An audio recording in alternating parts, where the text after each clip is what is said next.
hell is even that? Children need to be protected, but the world clearly isn't doing a good enough job. Exhibit 1 is this school where the entire class is either transgender or non-binary. As always, stick around to the end for the recap, this week's woke news and much, much more. Hello, my name is Ace. I also go by Spade and Alex. A lot of people call me Marshmallow. I use any pronouns except for she, her, and I am the social media secretary of the Saline Middle School Gay Straight Alliance. This will be our first video, so we are doing a brief introduction of the membership. But other than that, have a good time here.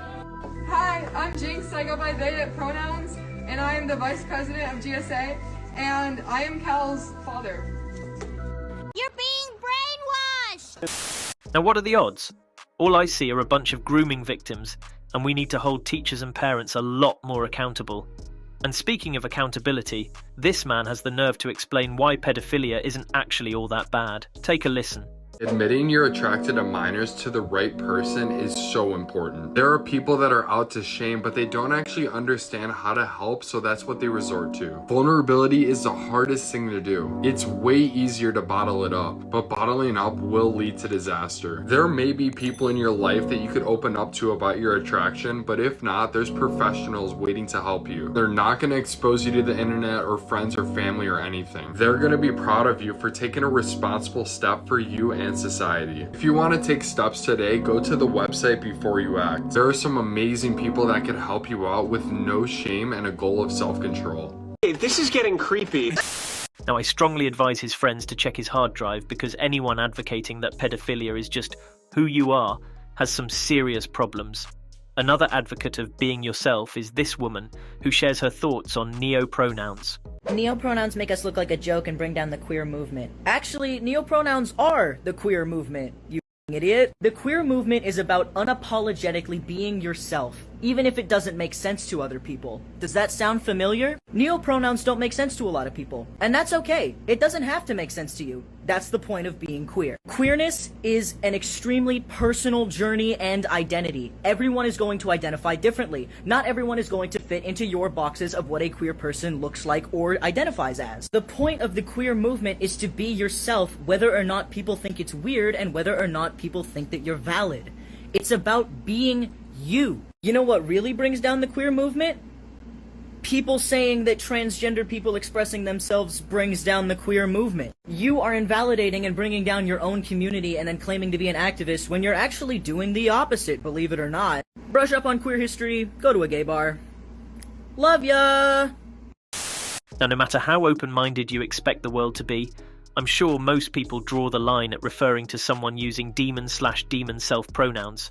And our next clip isn't exactly political, but here's sticking on the subject of bad parenting and unfortunate names.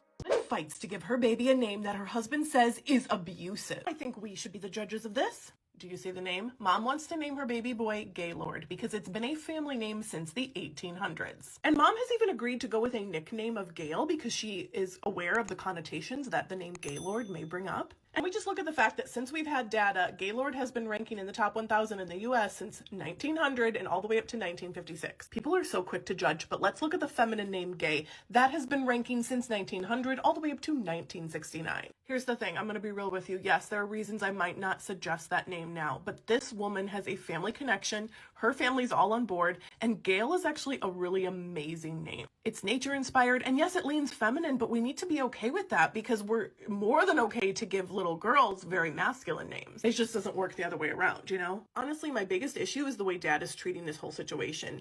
Calling it abusive, not wanting to budge, even on the nickname, that's a red flag. Anyway, let me know what you guys think they should do. I personally am of the opinion we teach our kids to accept other people's name differences and teach them not to bully. Now let me know what you think in the comments, but family connection or not, I personally think you're setting the kid up for a lifetime of bullying with a name like that. Just goes to show why names matter, and the world needs more parents with common sense. Unfortunately, our next two clips show the exact opposite. Take a look for yourself. You're one of the youngest and first drag queen/kids, and I've heard that you've gotten messages from young adults who look up to you for being who you are. What are some of the notes you've gotten? Some of the notes I've gotten are like that. Instead of saying he is a transgender, I would say he is transgender. instead of saying he transgendered last year, I would say he transitioned last year. instead of saying he changed genders, He transitioned or he affirmed his gender. instead of saying he was born a girl, I would say he was assigned female at birth. and you were assigned male at birth and you identify as, Male. and I was assigned male at birth and I identify as, Non-binary. instead of saying before he became a boy, I would say before he transitioned. instead of saying when he was a girl, I would say when he presented as a woman. instead of saying being trans means you're gay, I would say gender identity and sexual orientation are not the same. also, Mind your own business. Now, it's safe to say you're doomed from the start if you're born into such a warped family, and seeing children of such young ages get indoctrinated and paraded around on social media or national television is just beyond tragic.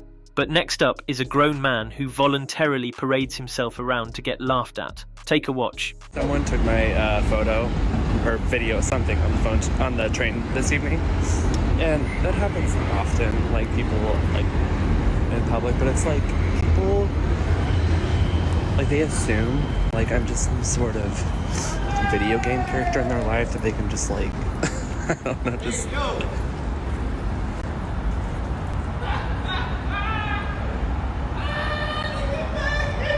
I wouldn't f you if you. Oh no way. Bye bye. See. Now, folks like this want to be a spectacle and usually accomplish their goal, much like this LGBT influencer couple. Take a watch. Our first travel together. We got the family. Hi, Kyle. Hi, baby. Do you see yourself in the camera? Oh, hi, Pat. Hi, Rebecca. Look at me, Rebecca. Now, I'm willing to bet those children miraculously grow up to be trans just like their parents. After all, children soak up everything from the environment and what they learn from their parents and teachers.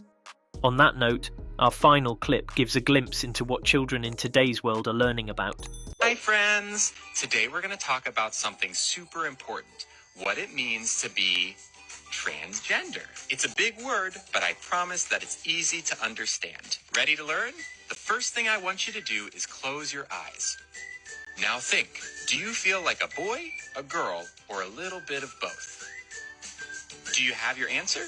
Great. Now I want you to imagine that everyone keeps telling you that you're something else, even though in your heart, you know who you are. Wouldn't that make you sad inside? People who feel like this are transgender. And if you're not transgender, it's super easy to be friends with someone who is. Let's take our imaginary friend Theo, for example. One day you notice that Theo starts wearing girl clothes instead of boy clothes. And then they tell you that they want to be called Luna instead of Theo. This is so exciting for our friend Luna because they finally get to be their true self. And if you accidentally call Luna by their old name, make sure to say a big sorry and that you'll do better next time. As you can see, transgender people are just like you and me. They're our friends. Now, before we wrap up today's clips, here's one more reason we need to do a better job protecting our children. So 18-year-old Kayla Lovedoll is now suing the doctors and hospital who oversaw her gender transition procedure, which took place when she was just 13 years old. I won't go into all the details, but according to Kayla, she went for the transition after being exposed to a lot of online influencers, and said she was even pushed by the doctors to undergo the surgery. According to her, the doctors were in it for the money and very quick to affirm her idea that she was actually transgender. And whether she wins in court or not, I think we'll see a lot more cases similar to this, where an adult realizes the actions that they took as a child should have been supervised and controlled better.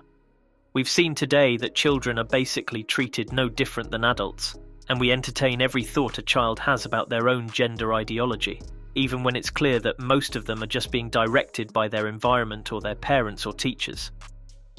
But as always, let me know your thoughts as well in the comments. That's it for today, thanks for watching, and I'll see you all in the next episode.